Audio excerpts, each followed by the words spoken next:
ప్రపంచంలో ఎక్కడున్నా మీ గోత్రనామాలతో వేదమందిర్ నిర్వహించే ఆన్లైన్ పూజలు హోమాల ద్వారా దైవ అనుగ్రహాన్ని పొందండి. మళ్ళా గతం నిజం కావాలి అని కూడా నేను ఇప్పుడు కోరుకోను, ఎందుకంటే అవ్వదు కాబట్టి. సార్, వంశీ గారి విజయంలో రాజా సార్ పాటలు ఎంత ముఖ్యమో, రాజా సార్ ప్రయాణంలో వంశీ గారి సినిమాలు కొన్ని మైలు రాళ్ళని చెప్పచ్చు. ఇళయరాజా గారితో మీ మొట్టమొదటి పరిచయం, అనుబంధం, ఆ పరిచయం అనుబంధంగా మారడం ఎలా జరిగింది సార్? ఇది ఒక కథలా చెప్పాలేమో, చెప్పంటారా? చెప్పండి. సితార్ సినిమాలో డైలాగ్ చాలా తక్కువ ఉంటుందండి, సైలెన్స్ ఎక్కువ. అది సైలెన్స్ ఉండడానికి కారణం ఏంటంటే అది మ్యూజిక్ కోసమని నేను అలా అలా అలా సీన్లు కన్సిడర్ చేశానండి. సితార్కి రామనాయుడు గారి థియేటర్లో నేను మాట్లాడేది మద్రాసు గురించి, చెన్నై గురించి. రామనాయుడు గారి థియేటర్లో సితార డబుల్ పాజిటివ్ ప్రొజెక్షన్ వేసేవండి ఆ నైట్. సినిమా చూసారండి, ఏడు నాగేశ్వర గారి ఫ్యామిలీ మొత్తం యూనిట్లో జనం మొత్తం అంతా దాదాపు 100-150 మంది చూశారండి. ఎక్కడా డైలాగ్ లేదు, కామెడీ లేదు, ప్రతి ఒక్కరికి కూడా విపరీతంగా బోరు కొట్టేసిందండి. నాగేశ్వరరావు గారు అయితే శంకరాభరణం లాంటి ఒక కావ్యం తీసిన నిర్మాతని పొరపాటుని కుర్రగాడికి సినిమా ఇచ్చి ఎంత తప్పు చేశాను నేను అని ఆయన అంత దారుణంగా ఫీల్ అవ్వడం జరిగింది. చాలా క్రైమ్ చేశాను నేను, ఎంత తప్పు అయింది అనేసి. అలాగా రాత్రి నాకు ఇంకా నిద్ర పట్టలేదండి. అప్పుడు స్మోక్ చేసేవాడు, తెక్కాల్చేసాను సిగరెట్లా. అప్పుడెప్పుడో, ఇప్పుడు ఏమీ లేదు, చాలా ఏళ్ళు అయింది, 25 ఏళ్ళు అయింది, 30 ఏళ్ళు అయింది మానేసి. చాలా డిప్రెషన్కి వెళ్ళిపోయానండి, ఏం చేయాలి అని. నెక్స్ట్ డే ఇళయరాజా గారు చూస్తున్నారు, ఆర్ఆర్ కోసం ముందు ఆయన చూస్తారు సినిమా. చూశాక ఇన్ఛార్జికి చెప్తారు, స్పెషల్గా ఇన్స్ట్రుమెంట్లు రావాలి అంటే 1 వేళ కాదు 3 వేళలు కావాలి ఇలాంటివి. అప్పుడు చెప్తారు 2 ఫ్లూట్లు ఇలాగే చెప్తారండి, సరోద్దు చెప్పు, షహానాయ్ పిలువు, ఇలాగా చెప్తారండి ప్రొజెక్షన్ నుంచి బయటకు వచ్చాక. ఆ మధ్యాహ్నం మళ్ళీ డి రామానాయుడు గారి స్టూడియోలోనే, అదే థియేటర్లోనే చెన్నైలో ప్రొజెక్షన్ ఇళయరాజా గారు చూస్తున్నారండి. ఆయన చూస్తున్నాయండి, సైలెన్స్ అది మామూలుగా వెళ్తుంది. ఇంటర్వ్యూలు అయ్యాక డైరెక్టర్ ఎక్కడా అన్నారు ఆయన. అనేసరికి ఏడు నాగేశ్వరరావు ఎక్కడెక్కడ ఉంటాడులేండి, ఏంటి ఇలా రాయ్యా, అక్కడికి ఉన్నాను మూల వచ్చి అతను పక్కన కూర్చోబెట్టుకున్నాడు నన్ను. మొత్తం సినిమా చూశాక ఎన్నాళ్ళకి నేను అద్భుతంగా పనిచేయడానికి ఒక సినిమా దొరికింది నాకు, చెప్తాను దీనిపైన రేపటి నుంచి అని కారికి వెళ్ళిపోయాడండి. ఒక్కసారి ఏదైనా బుర్ర పని చేయలేదు, నన్ను పిలిచి సైలెంట్లగే చెప్తాను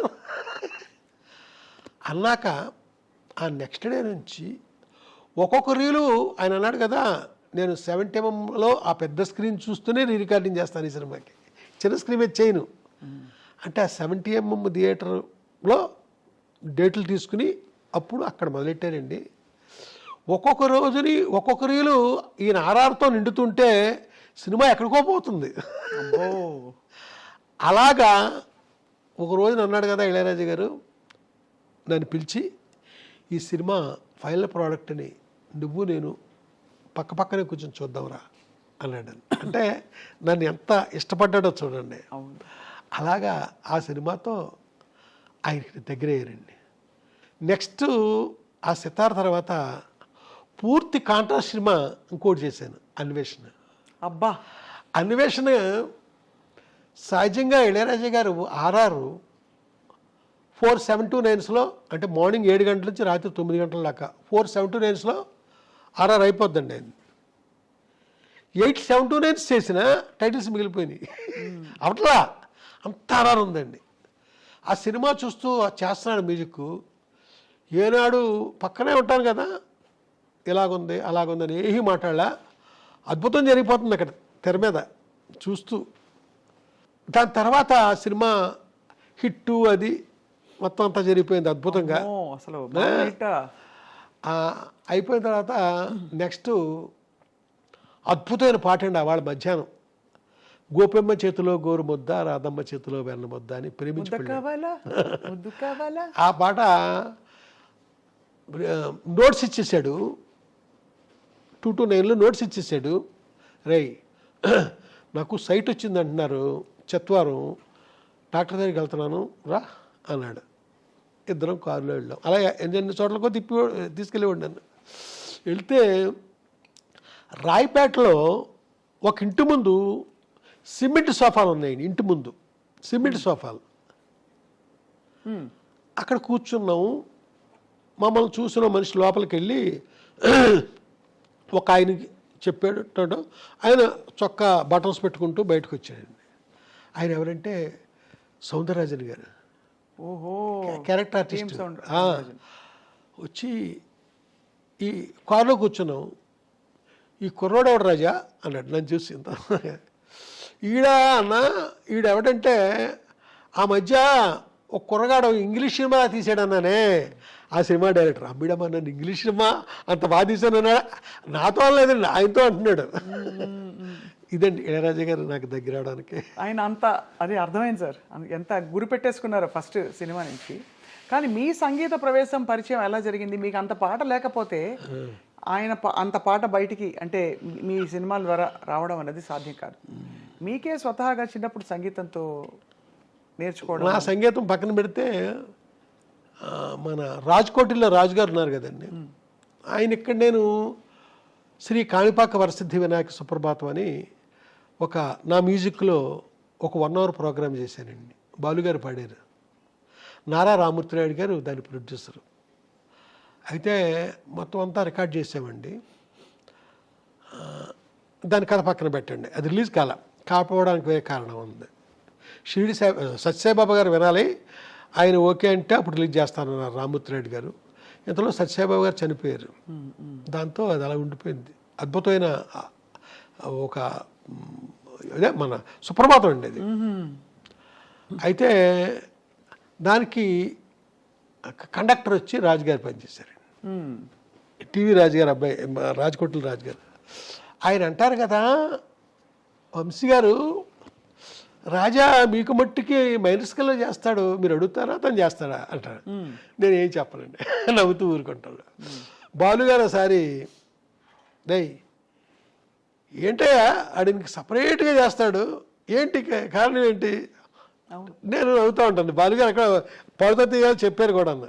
అలాగే రాజాగారు ఆయన నవ్వుతూ ఉంటాడు. ఓసారి రాజుగారు ఏంట్రా నీకు నేను సపరేట్గా నీకేదో చేస్తానన్నారట అందరూ అని అడుగుతాడండి. నేను ఓ రోజుని ఒక పెద్ద డైరెక్టర్ గారు ఒక ఆయన పేరు అనవసరం, ఏమయ్యా రికార్డింగ్ జరుగుతున్న కాసేపే అతను పక్కన కూర్చోవాలంటే మాకు చాలా ఇబ్బందిగా ఉంటుంది, నువ్వు ఎప్పుడు ఇక్కడే ఉంటావేంటి నువ్వు? అతను మధ్యాహ్నం అతని క్యారేజీలోనే తింటాడు, అతనితో పాటే తింటావట, అతనితో పాటే టీ కాఫీలు తాగుతావట, ఇక్కడే ఉంటావు, నీకోసం ఏ ప్రొడ్యూసర్ వచ్చినా ఎత్తుక్కుంటే ఇక్కడికే రావాలి, ఏంటి మాకు ఆ కాసేపే కొంచెం ఇబ్బందిగా ఉండదు అతనితో అన్నారు ఆయన. తెలియదు సార్, నేను రాకపోతే తానే కబురు చేస్తాడండి రమ్మని. మరి అందరం నచ్చమండి ఆయనకి, అదే కదా మాకు, మరి ఎందుకో నచ్చుతారండి. మీకు ఇచ్చిన పాటల్లో కూడా sir variety, first of all అన్వేషణ అంతా కూడా ఒక రాగం ప్రధానంగా సాగిన కంపోజిషన్ కీరవాణి. సని రప మగరి సని ఇదే స్కేల్తో దాదాపు మనకి ఆర్ఆర్స్ కావచ్చు, చాలా పాటలు ఇవన్నీ కూడా అక్కడ ఇమిడిపోయాయి. ఒక మూడ్ వచ్చేస్తుంది, అన్వేషణ అనగానే అవి ఆ స్వరాలు వచ్చేస్తాయి. ఇదంతా ఎవరి కూర్పు సార్ ఇది? అంటే మీరు కూర్చుని మాట్లాడుకునేవారా అన్వేషణ? మరి కాదా, నాకు మీ ఇద్దరే ఉంటామండి, మర్చిపోయాను. కంపోజింగ్ అప్పుడు ఇంకెవరో పక్కన ఎవరో ఉండకూడదండి. నాకు అర్థమయ్యి ఇంకెవరినే ఉండనిచ్చేవాడు, మీ ఇద్దరమే. ఏం పడ్డా, తను ఏం తిట్టినా, నాకు ఏం గొడవ చేసినా తనకి ఈ రాగాల పేర్లే చెప్పకూడదండి తన దగ్గర. నేను నా ఇష్టానికి నేను ప్రవర్తిస్తాను తన దగ్గర. మొత్తానికి నాకు కావలసిన అవుట్పుట్ వచ్చేదాకా నేను వదలనండి. మీరు ఆశ్చర్యపోతారు, ఒకనొక పీరియడ్లో ఇళయరాజా గారు మీకు సినిమాకి 5 పాటలు అంటే 5 ట్యూన్లు ఇచ్చేవాడండి. 5 పాటలు అంటే 5 ట్యూన్లే, 6 ట్యూన్ ఇవ్వడం జరిగింది కాదు. నేను ఒక సినిమాకి 100 ట్యూన్లు చేయించాను. ఏ సినిమా సార్? 100 ట్యూన్స్ ఒక సినిమాకి. అలాగా నాది వేరే అండి. ఆ 100 ట్యూన్లు ఏ సినిమాకి సార్? ఒక సినిమాకి చేయించాను నేను. ఓహో, ఒక సినిమాకి ఎలా అంటే ఒక ట్రిప్ కాదండి, 5-6 సార్లు కూర్చున్నాం. ఆ తర్వాత మా కంపోజింగ్ ఎప్పుడు కూడా చెన్నైలో చేసేవాళ్ళం కాదండి. తమిళనాడు లోపల అడుగుల్లో ముఖ్యంగా ఎక్కడెక్కడో అలాగ ఆయన కూడా తిరుగుతూ లేకపోతే తిరువണ്ണామలై రమణాశ్రమంలోనో అక్కడ ఆయన కాటేజ్ ఉందండి ఆశ్రమంలో. ఇలాగా అంటే ఎందుకు 100 చేయించా? ఆయన సంగీతం అంతా అమృతం. రాజా సార్ సంగీతం అంటే అమృతం, ఇలా పట్టుకోవాలి దోసిట్లో. అలాంటిది వంశీ గారికి అది ఇవ్వడలేదంటే కారణం ఎలా అంటే ఆ కథాంశానికి నాకు నచ్చితే నా ముఖంలో రియాక్షన్ ఒక రకంగా ఉంటుందండి. నా ముఖంలో సరైన రియాక్షన్ రాక తను చేస్తానే